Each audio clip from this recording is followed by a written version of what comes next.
A 2022, El Salvador sigue expulsando a su gente y Estados Unidos no es el único destino que eligen los salvadoreños y salvadoreñas que buscan un nuevo lugar para vivir. Las solicitudes de asilo o refugio también han apuntado al sur. Veamos el siguiente reportaje.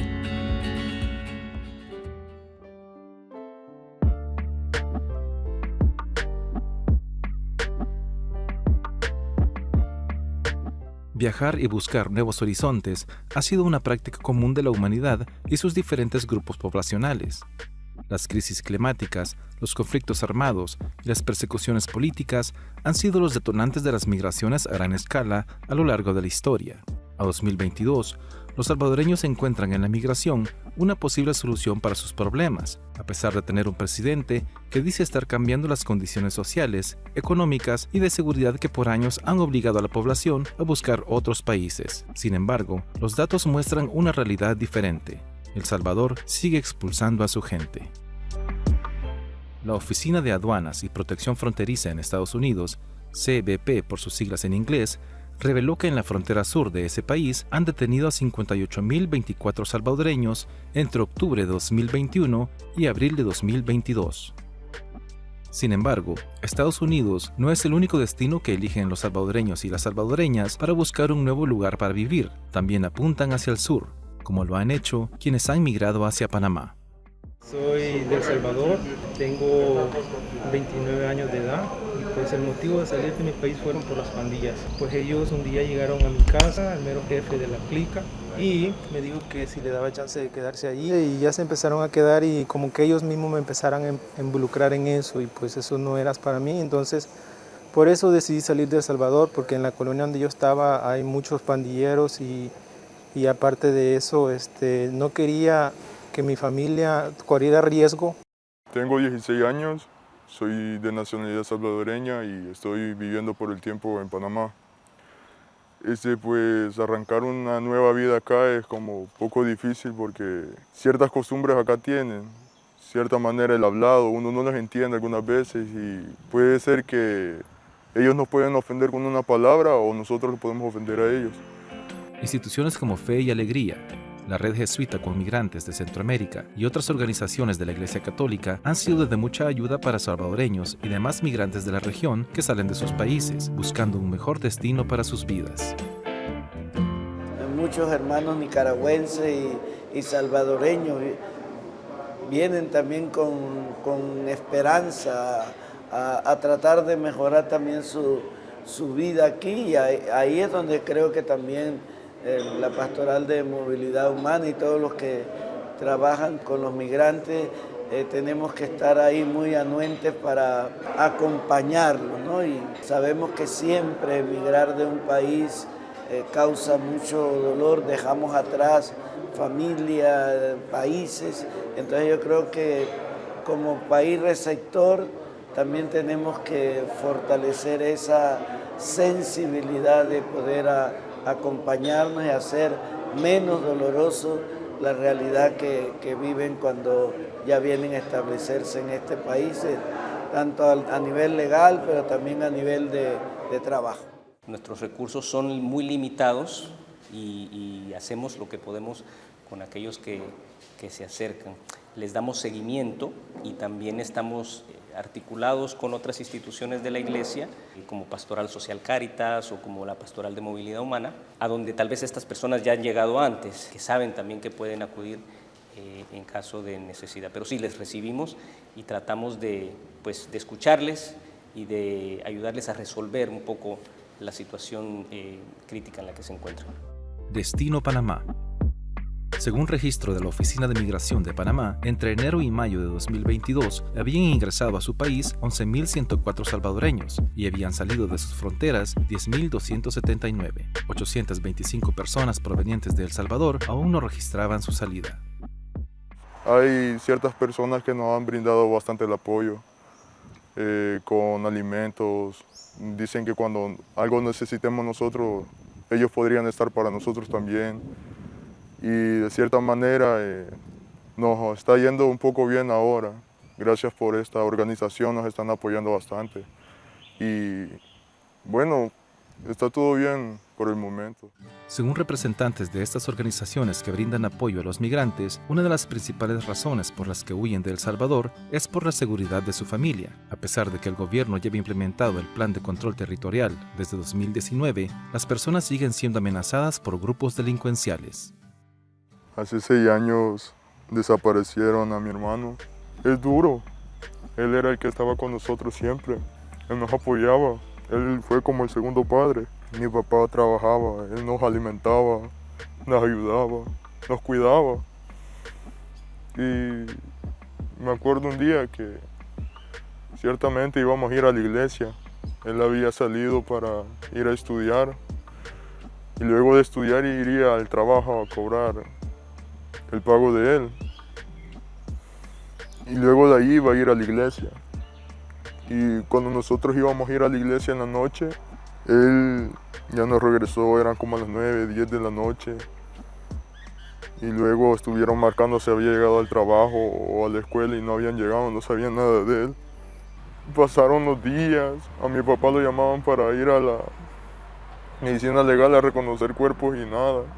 Pero ciertamente Dios es grande y nos ha hecho sacar adelante. Gracias a mi papá, él nos ha apoyado y nos ha educado bien. En las buenas y en las malas, siempre ha estado con nosotros. Hace poco, a mí, el año pasado, me llegó una amenaza diciéndome que tenía un día de desaparecerme de ahí porque si no me iban a meter al grupo. Entonces yo estuve huyendo con mi papá y mi hermano en todo el país. Por una amiga de mi papá estamos acá. Y pues nos sentimos seguros acá ya, porque el país ahorita duro. Y yo creo que yo regresaría a mi país si se estableciera todo y si ya no hubieran pandillas en mi país, yo regresaría. Porque sí, la verdad, yo tengo mucho temor a las pandillas porque sé cómo trabajan, sé que ellos, ¿cómo se dice? Sé lo que hacen ellos, cómo es su función de ellos. Es duro, la verdad, porque pues uno está acostumbrado a estar con las mismas familia o con la misma gente, estar acostumbrado al mismo ambiente, ¿verdad? Llegar a otro país donde las costumbres son diferentes. Aquí, por ejemplo, en Panamá, es muy dura la vida para el inmigrante, aunque yo no lo sabía, es muy dura porque no te dan trabajo si no tienes papeles. Yo llevo 4 meses intentando sacar una cita con OMPAR y OMPAR no me ha dado ninguna respuesta. Paso por Costa Rica. Según registro de la Oficina de Migración y Extranjería de Costa Rica, de enero a mayo de 2022 habían ingresado 25.830 salvadoreños y salido de su país 25.331, una diferencia de 499 personas. Los números pueden llegar a números más altos y alguna gente habla hasta de 70.000. Pero el problema es que hay gente que no se registra y busca otros medios para no aparecer como extranjero. Entonces esa es la dificultad que también la iglesia tiene. Y la iglesia por eso quiere hacer como una especie de censo. Lo que pasa es que no podría manejar los datos, porque si llega a oídos de migración y todo, entonces inmediatamente comienzan a tratar de ver cómo se está dando. Y eso mismo pasa, por ejemplo, con los colombianos o gente que viene del sur. Yo creo que todavía no hemos llegado al punto de que nosotros aceptemos que hay migrantes que se quedan, ¿no? Para nosotros es como algo en parte nuevo. Yo, por ejemplo, voy a hablar de migrantes, sí, pero que pasan por Darién, que no sé qué, y los que se quedaban eran pocos. Sí ha habido, aquí a través de la historia del país ha habido gente que se ha venido a quedar y ha habido épocas, por ejemplo, mi abuelo vino en el tiempo de las fincas bananeras de la Chiriquilán Company, que la compañía los trajo para hacer abrir las fincas de banano, ¿sí? Se fue un montón de gente, había nicas, ticos, hondureños, salvadoreños. Entonces, no es que Panamá no ha sido un país de migrantes, claro que sí. Muchos piden el refugio, pero el proceso es complicado y no te puedo hablar tanto de números, porque las cifras varían dependiendo quién te las dé. El proceso es complicado y muy largo y también bastante oneroso. No tenemos capacidad para ayudarles a conseguir la regularización o ayudarles a avanzar en ese proceso de búsqueda del estatus de refugiado, ¿no? Pero sí les podemos orientar por dónde puede ir ese proceso, pero números, dependiendo quién te los dé, varían. Desde 2015, el gobierno de Panamá mantiene activa la operación Flujo Controlado, mediante la cual proveen asistencia humanitaria y movilizan diariamente a cientos de personas migrantes a sus estaciones de recepción migratoria en las provincias de Darién, Bajo Chiquito, Lajas Blancas y San Vicente, y en Chiriquí, Los Planes. Antiguamente era menos problemático porque Panamá tenía una legislación mucho más abierta, como siempre ha habido extranjeros y siempre hay organismos internacionales. Por ejemplo, el país creó unas leyes especiales para algunos lugares que ahora se llama la ciudad del saber, donde hubo bases militares. Entonces crearon un consorcio para atraer organismos internacionales con toda una serie de beneficios, tanto de migratorios como cuestiones de impuestos. Y también se abrieron para otros organismos, para otras empresas. Entonces, si ya vienen con empresas, hay mucha gente de otras empresas que tienen, diríamos que son extranjeros. Copa, por ejemplo, tiene pilotos del sur y de otros lugares del mundo contratados aquí. El problema es para la gente más sencilla y pobre que tiene que hacer los procesos, y entonces sí ya le ponen un poco más de dificultad. Años antes no tan así, porque no había una población tan grande en Panamá. Pero ahora que comienza a moverse mucho extranjero y ya comenzar a quedarse, ya están hablando, si no saben, 700,000. Esto va a pasar, esto está bien porque solamente es un tiempo nada más, no es definido. Está bien, la ley de, ¿cómo se llama?, de régimen de excepción no va a ser muy prolongada. Entonces, cuando ya agarren la mayoría de los pandilleros, porque en El Salvador sí, la cuna de las pandillas prácticamente, y ya el país esté un poco más seguro, yo me regreso.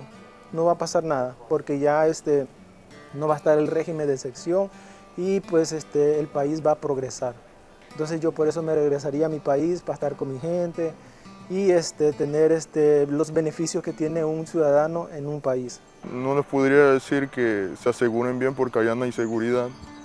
Por más que los policías anden capturando a los pandilleros o algo así, no hay seguridad. Pero también hay que poner fe en Dios que todo se podría calmar y quizás en un futuro todo se calme y todo se acabe allá y pueda ser feliz uno allá con seguridad y apoyo. Yo tengo familia allá. La realidad de los migrantes salvadoreños está llena de dificultades, sin importar el destino que elijan para buscar una vida mejor. Sin embargo, son preferibles a seguir viviendo en las actuales condiciones de vida que les ofrece El Salvador, sin oportunidades económicas y amenazadas por la violencia de las pandillas y por las capturas masivas que realizan las fuerzas estatales debido al régimen de excepción impuesto el 27 de marzo de 2022, aún vigente en agosto del mismo año.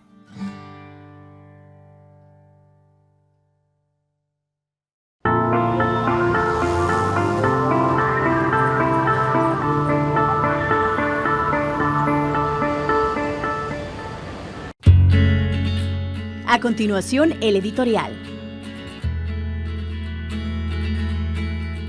La mayoría de gente que migra no es porque quiere, es porque muchas veces no tiene otra alternativa.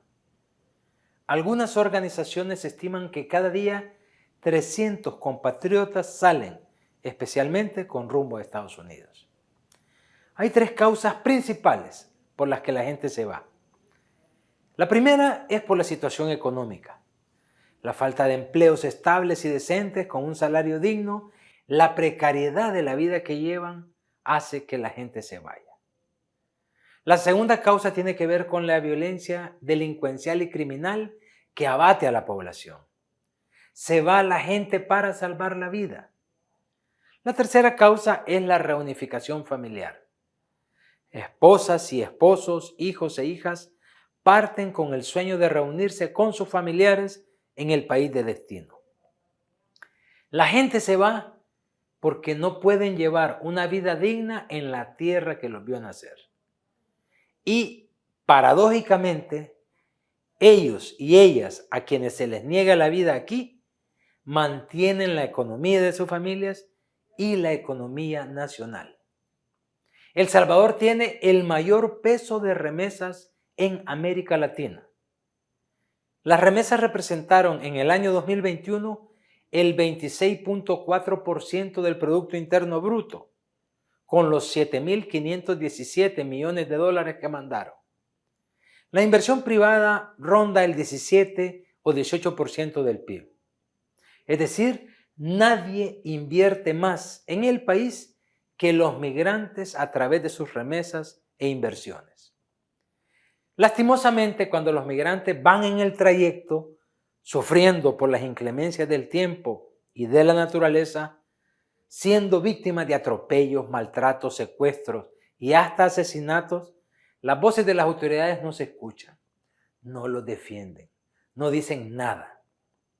Para los políticos, los migrantes solo son importantes por dos razones. Primero, por el dinero que envían y segundo, por el potencial de votos que representan. Cuando retornan, cuando los deportan, son un cero a la izquierda. Sin embargo, los migrantes que logran llegar y establecerse son una especie de héroes para sus familias, hasta para sus comunidades. Pero si fracasan en el intento, hasta se esconden, porque consideran eso precisamente un fracaso. Pero los migrantes son gente noble, solidaria. La mayoría se va para mejorar la vida de los suyos y hasta la de su comunidad. Gracias a la población migrante en Estados Unidos y cada vez más en otros países como España, Canadá, Panamá, etc., el país no está peor de lo que ya está. Gracias a ustedes, hermanos y hermanas migrantes.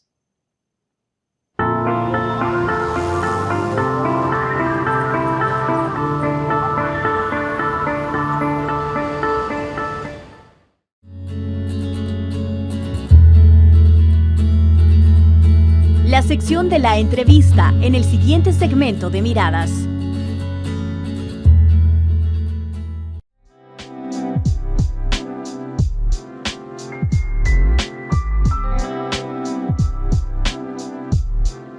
Bienvenidos a la sección de la entrevista de su programa Miradas, un programa producido por Audiovisuales de la UCA. Y en esta oportunidad tenemos como invitada a Edith Anaya, una salvadoreña que vive en Estados Unidos, con quien platicaremos sobre el tema de cuál es la percepción de El Salvador, del país, para los salvadoreños que viven en el exterior. Gracias por acompañarnos, Edith. Bienvenida. Muchas gracias, es un gusto estar aquí. Un saludo fraterno a todos y a todas. Edith me comentaba que usted es parte del colectivo de derechos humanos Herbert Anaya Sanabria. ¿Cómo funciona el colectivo? Y digamos, no sé si tendrá algún tipo de trabajo o operaciones allá en Estados Unidos. Bueno, básicamente yo sería la representante. El colectivo de derechos humanos Herbert Anaya funciona desde hace varios años, principalmente en el rescate de la memoria histórica, con el tema de rescatar la memoria no solo de mi papá, así nació, sino que en general de toda la lucha por la defensa de los derechos humanos en El Salvador, por toda la lucha por la justicia en El Salvador. Lo que se hace, pues, básicamente eso, promover el tema de los derechos humanos y de la memoria histórica. Actualmente forma parte de la Mesa contra la Impunidad en El Salvador, y trabaja en coordinación con muchas organizaciones de derechos humanos, específicamente ahorita con los pueblos indígenas. Ok, gracias Edith por explicarnos. También nos gustaría saber cuál es la percepción de El Salvador allá en Estados Unidos. Yo sé que hay diversas opiniones, están unos a favor, están en contra del actual gobierno de Nayib Bukele. En general, ¿cuál es la perspectiva que se tiene del país allá? Bueno, yo estoy en el área de la Bahía. Acá, pues mi percepción en el poco tiempo que tengo de estar acá es que efectivamente la propaganda de mentiras y que tiene el gobierno de Nayib Bukele es ha impactado mucho, y poco a poco, aunque la gente se ha ido dando cuenta de esa falsedad que él mantiene solamente a través de su propaganda. La mayoría, hay un gran número de personas que aún le creen lo que él dice o lo que dice hacer, y ha sido muchas veces un poco complicado porque uno viene con esto de saber que todo lo que él dice es mentira, y encontrarse a alguien, incluso gente que, digamos, ha sido del movimiento de izquierda y que pues entiende lo que es represión, entiende lo que es dictadura, entiende todo eso. El hecho de que esa gente crea en las mentiras de la propaganda de Bukele es súper doloroso, súper frustrante, y eso pues es difícil como lograr contrarrestarlo, pero de igual forma se intenta, ¿no? Se ha visto también que hay unas concentraciones de salvadoreños allá en Los Ángeles cuando llegan los diputados de Nuevas Ideas. No sé si los salvadoreños que no están de acuerdo en cómo va el gobierno han tenido problemas entre sí por diferencias de opinión en cuanto a Bukele. En Los Ángeles yo estuve para la 9ª cumbre.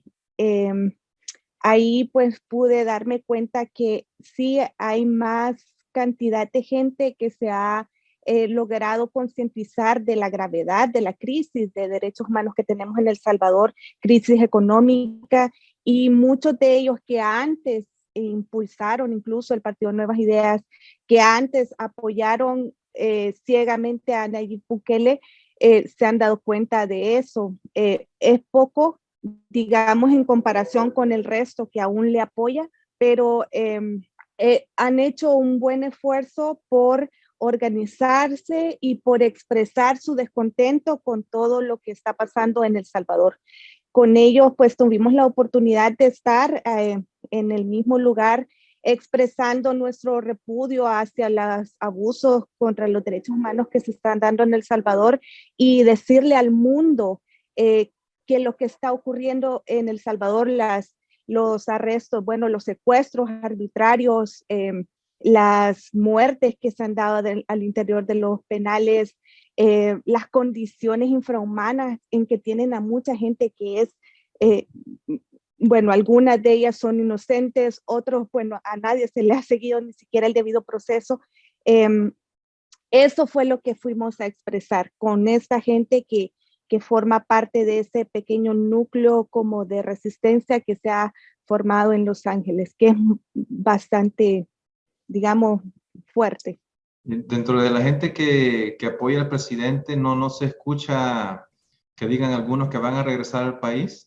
No, y de hecho cuando fuimos a la embajada de El Salvador en Los Ángeles, nosotros queríamos como entablar un diálogo con la gente, y cuando decíamos, hacíamos las denuncias, incluso había alguien que tenía a un familiar, a un hermano secuestrado por el Estado, la gente decía que no creían, que todo eso era mentira, y al final les preguntábamos eso que usted dice, que por qué si están tan convencidos que ahora es el país de las maravillas, que todo está bien y que ahí brota la leche y la miel, ¿por qué no regresan? Y nos decían, no tenemos por qué regresar.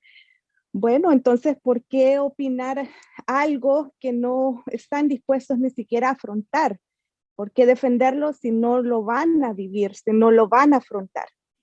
Así que sí, ese era nuestro cuestionamiento. ¿Por qué no regresan entonces a El Salvador?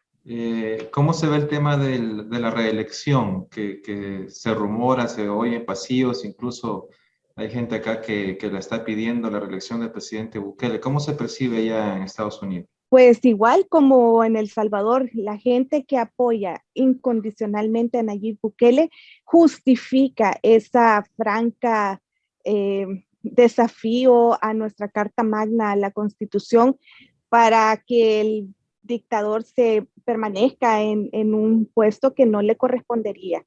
Aquí igual que allá se defiende a capa y espada la reelección inconstitucional del presidente Bukele. Sí, la verdad que esas diferencias de opiniones han trascendido la frontera en realidad, ¿verdad? Porque muchas veces aquí en El Salvador siempre ha habido ese tema de esa polarización política. Recordemos cómo existían, con la gente del Frente Arena siempre tenían opiniones bien diversas y divididas. Está sucediendo un poco ese fenómeno en cuanto a quienes apoyan a Bukele y a quienes no. Pero el salvadoreño que vive ya en Estados Unidos, ¿cómo es su día a día? ¿Cómo es de un salvadoreño promedio, digamos? No sé si tiene acceso a un buen lugar de trabajo, una buena vida, que le permita a ellos preferir seguir viviendo en Estados Unidos que regresar a El Salvador.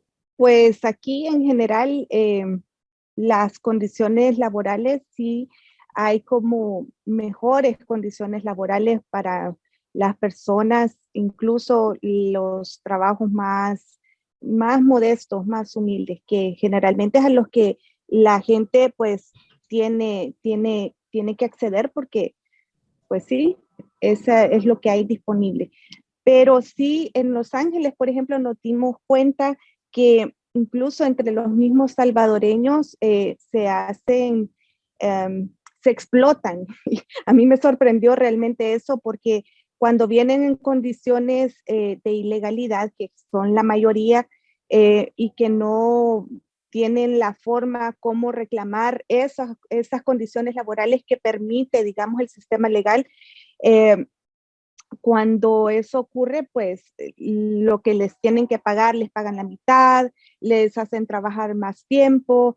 Es como que el salvadoreño o la salvadoreña aquí en este país, no todos, por supuesto, estoy hablando de casos muy específicos, pero que reproducen ese sistema de explotación del que del que vivimos en El Salvador.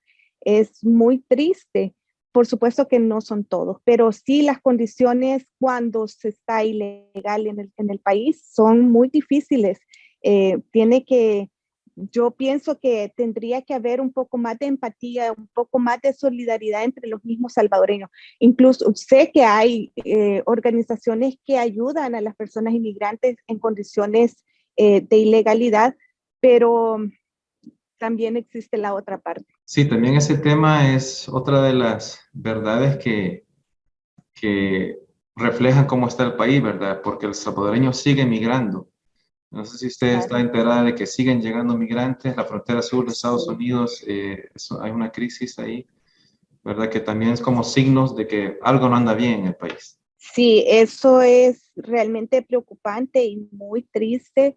Las condiciones ya son tantas personas que se encuentran en las fronteras y en los centros donde, pues de acogida o que no se da abasto y pues no se ve que disminuye, al contrario, aumenta y eso pues es un impacto sobre todo para la niñez que tiene que vivir en esas condiciones de no solo el hecho de haber dejado su país, sino que no, su hogar, sus amigos y vivir en un lugar donde no se le garantice todas las condiciones para su pleno desarrollo, es un impacto grandísimo para los niños, sobre todo. ¿No sabe si existe algún apoyo del gobierno hacia el salvadoreño que llega allá a través de Cancillería y las embajadas? Por lo menos de parte del gobierno de El Salvador, yo no me he enterado, por lo menos yo no me he enterado que exista un apoyo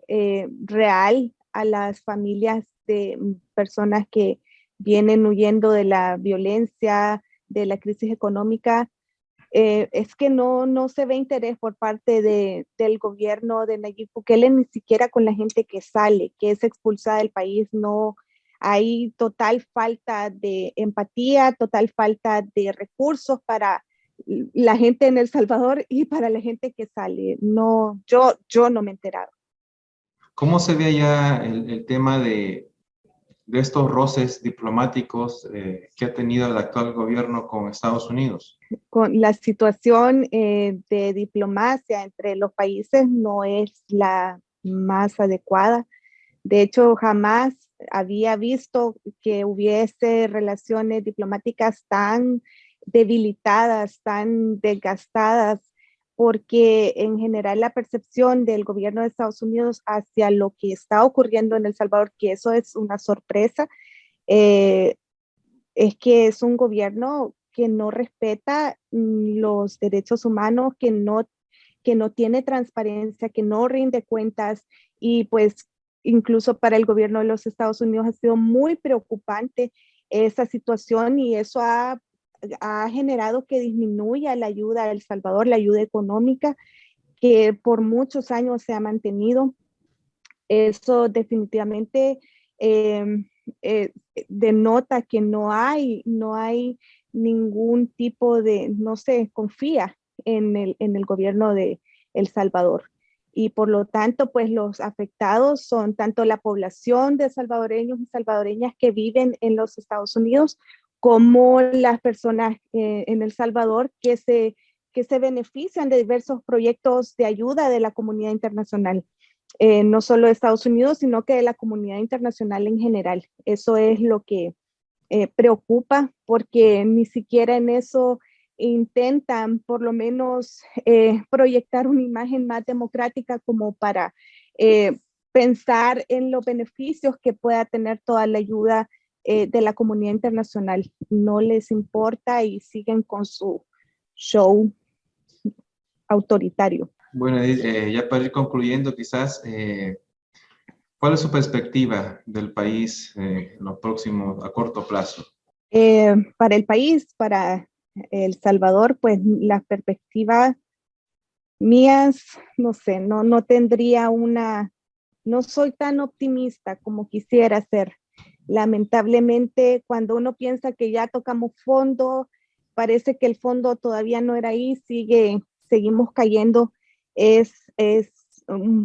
Para mí es muy triste, ya que pues no habrá reacción, no habrá reversión de este proceso de retroceso hasta que la gente misma le ponga paro al dictador. No va a haber un paro a todo esto, y lamentablemente yo pienso que las cosas van para peor, y eso significa que la violencia se puede agudizar, la violencia del Estado contra la población civil, como ya lo hemos visto en décadas anteriores, previo a la guerra, durante la guerra.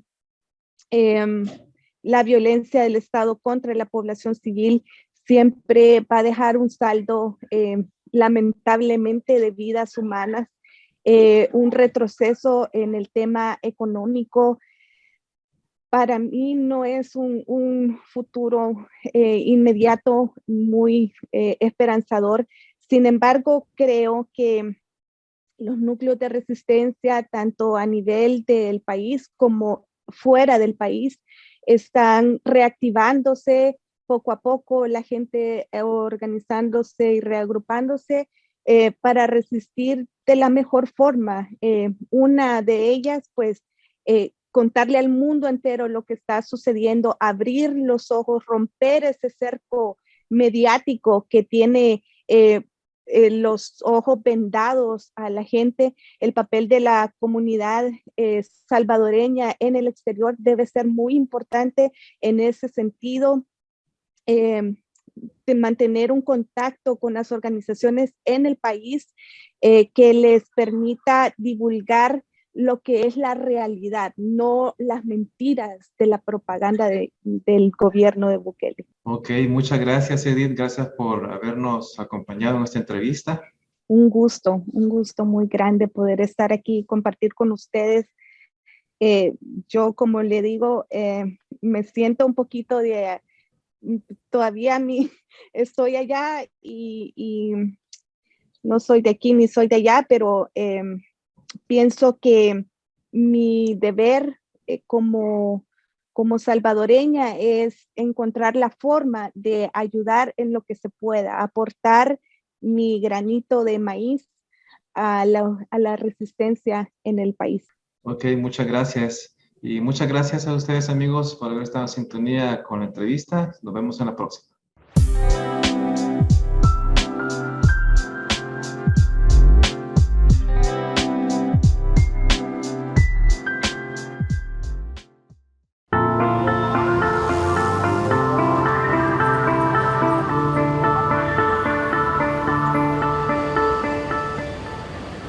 El 8 de agosto se inauguró el Centro de Desarrollo Infantil de la UCA, con el objetivo del cuidado en horario laboral de los hijos e hijas del personal, menores de 4 años de edad y mayores a 4 meses. El Centro de Desarrollo Infantil queremos que sea un centro modélico de atención, de cuidado, pero también del desarrollo de los niños y niñas en esta edad tan temprana, desde los 4 meses a un poco antes de cumplir los 4 años. Yo quiero asegurar a los papás y mamás de la niñez que vendrá a este centro que aquí será un lugar donde la niñez estará bien atendida, bien cuidada, protegida, segura y a la vez pues tendrá la oportunidad de desarrollar plenamente todo el potencial que en estas edades de 4 meses a casi 4 años pueden desarrollar los niños, que hará eso una diferencia en su vida. El centro dispondrá de 4 niveles de atención. El primero es nursería, para bebés de 4 meses hasta 11, y luego están los niveles de inicial 1, 2 y 3. Cada nivel cuenta con un salón específico, equipado con las herramientas necesarias para el desarrollo integral de cada niño o niña. Hoy nuestras puertas se abren para enseñarle al mundo estas paredes, estos suelos, esta infraestructura que será un espacio que reflejará el arte, la creatividad, las sonrisas y la alegría de nuestra niñez, y que nos darán la oportunidad de conservar esos momentos únicos e inolvidables. Ahora solo queda el compromiso de las familias junto con el equipo del CDI para continuar trabajando juntos por nuestras niñas y nuestros niños. El enfoque educativo del Centro de Desarrollo Infantil será híbrido. Retomará aspectos del método Montessori y del modelo propio de la UCA, con énfasis en la autonomía y el desarrollo motriz y sensorial. La construcción del CDI finalizó en mayo de 2022 y empieza su funcionamiento en agosto, en el que recibirá en un inicio a 21 niños y niñas.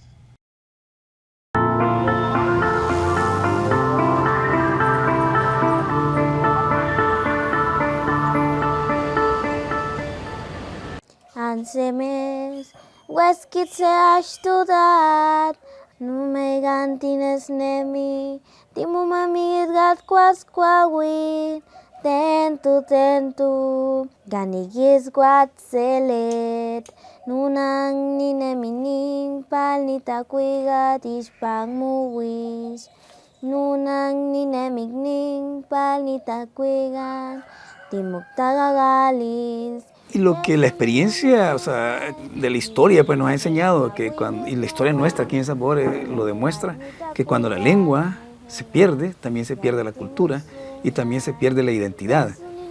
Y sumado a eso, cuando se pierde la cultura y se pierde la identidad, también se pierde el conocimiento ancestral, que son las tradiciones, el conocimiento explicativo sobre la realidad, que es lo que llamamos la cosmovisión, ¿verdad? Tanto las cosas reales como irreales, fantásticas como tangibles. Pues para mí, la verdad que es algo tan importante aprender este idioma porque pues sí, es nuestro. Y también por las personas que lo siguen hablando, creo que es algo importante de rescatar, mantener esa comunicación y visibilizar que las personas están luchando porque esto no se olvide y porque se siga hablando y porque sigamos conociendo todas las cosas que de alguna manera nos han privado, ¿verdad? Históricamente. El 22 de enero de 1932 inició el levantamiento indígena en la zona occidental del país, Izalco y sus alrededores. La revuelta tuvo como base la expropiación de tierras y una crisis económica profunda e internacional, que vino a acabar con el comercio del café en el país, por lo que el desempleo era muy alto y las oportunidades nulas. La acción popular fue brutalmente reprimida por el gobierno de Maximiliano Hernández Martínez, dejando un saldo de víctimas que a la fecha no es exacto, pero que ronda entre 30.000 personas masacradas. Como medida de supervivencia, los indígenas sobrevivientes ocultaron su tradición y todo aspecto que evidenciara su descendencia, incluyendo su idioma, el náhuatl. A pesar de las adversidades que supone revitalizar un idioma ancestral moribundo en un país con un mínimo o nulo interés de su propia cultura e historia, diferentes instituciones e iniciativas, desde la academia hasta el arte, luchan por mantener vivo el idioma náhuatl. Ejemplo de esto son las cunas náhuatl y la Escuela de Idiomas de la UCA. Cuna Náhuatl es un proyecto de inmersión lingüística total, ¿verdad? Donde los niños escuchan totalmente la lengua náhuatl para que lo aprendan a hablar en forma natural. Y con eso lo que estábamos logrando era que hubiera una conciencia, un reconocimiento de que la lengua existía, de que habían hablantes y que, bueno, era parte del patrimonio lingüístico, patrimonio cultural de El Salvador, de la herencia. De hecho, es la última lengua que tenemos en el país que se habla. Según el Censo de Población del 2007, la población indígena asciende a un 0.2% y en términos absolutos está conformada por unas 13.310 personas, es decir, 5.856 mujeres y 7.554 hombres. De esta cantidad se estima que más de 200 son nahuablantes, con mayor presencia en Santo Domingo de Guzmán. Los residentes de Santo Domingo de Guzmán se oponían a la creación de las cunas náhuatl en su municipio, incluyendo a algunos nahuablantes nativos. Las personas interesadas en la preservación del idioma náhuatl tratan de visibilizar a toda forma la problemática, como es el caso de Natalia Baños, quien junto a la compañía de teatro Las Tres Prietas crearon una obra en donde se abordan temas referentes a los problemas cotidianos que enfrentan los indígenas, combinado con sus tradiciones e historias. El 2019 fue declarado por la ONU como el Año de las Lenguas Indígenas, por considerarlas como herramientas para el desarrollo, la protección de los derechos humanos, la consolidación de la paz y la reconciliación de los pueblos. De igual manera, de acuerdo a la Organización de las Naciones Unidas para la Educación, la Ciencia y la Cultura, UNESCO, el náhuatl es la única lengua indígena que persiste en El Salvador y que se encuentra en estado crítico de extinción.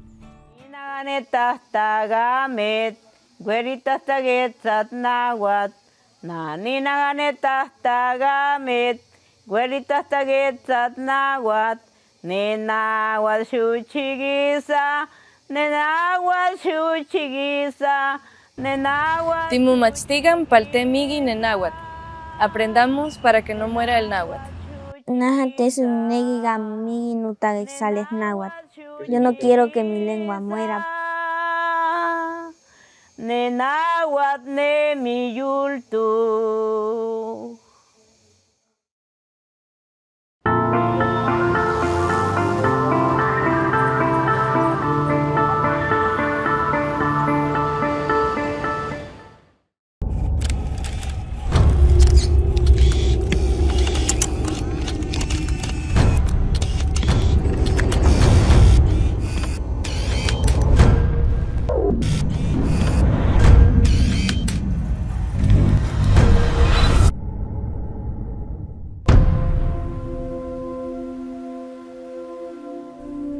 Actualmente se vive en un mundo donde no solo la basura contamina.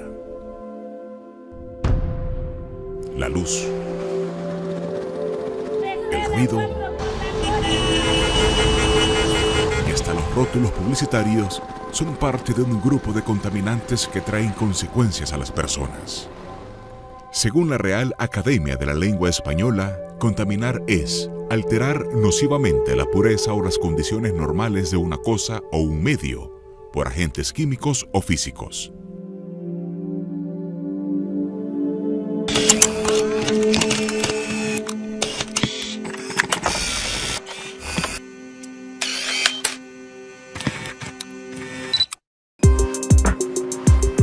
La contaminación visual es todo aquello que afecta o perturba la visualización de una determinada zona o rompe la estética del paisaje, en la mayoría de las ocasiones debido al uso inadecuado de la publicidad. Los postes, antenas y cables son otros elementos que contaminan visualmente un lugar. Hoy en día la capital salvadoreña está contaminada visualmente. Ya no solo el humo de los buses ni el ruido son los principales contaminantes. Desde el 2012 ya se sabía que la situación era insostenible y lo confirma el numeral 6 del decreto 39 de la ordenanza reguladora de ese año, referente a los elementos publicitarios del municipio de San Salvador, que dice: la ciudad de San Salvador y sus espacios públicos y los espacios vistos desde la vía pública se encuentran saturados de rótulos y vallas, generando con ello contaminación visual, inseguridad y desorden en el ornato de la ciudad. Por lo que es imperante ordenar, regular la instalación de los mismos. La acumulación de cables de las empresas de telefonía e internet también son parte de la contaminación visual. Por ello, en octubre de 2019, el alcalde Ernesto Mason tuiteó que la mayoría de los cables que contaminan visualmente la capital están en desuso. Es por eso que urgió a las empresas a retirar los cables. La contaminación visual no solo desmejora la estética de una ciudad. La ciencia asegura que también impacta en la salud de las personas. Al hacer un recorrido por las principales arterias de la capital, se percibe que hay rótulos publicitarios que obstruyen la visibilidad de los conductores.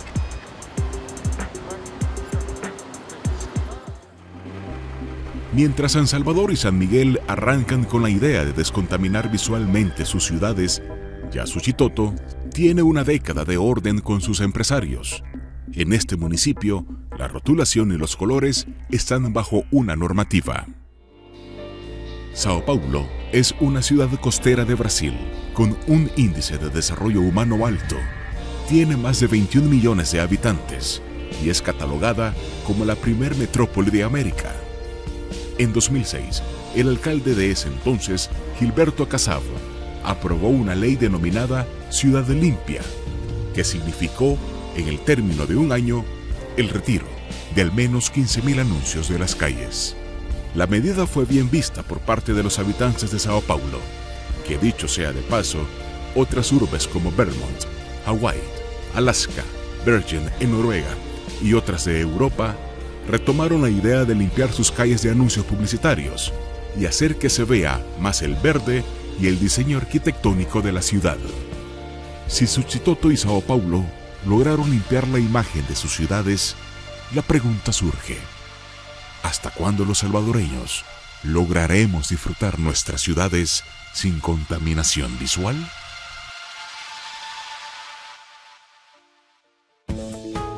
En el próximo Miradas, justo a la par de la casa de Osorio hay una entrada, un pasaje, donde en ese pasaje viven varios policías. ¿Qué es lo que es el señor Osorio? Un sociópata, un psicópata, que entiende que aquello está mal hecho, pero lo hace porque satisface sus instintos más primitivos.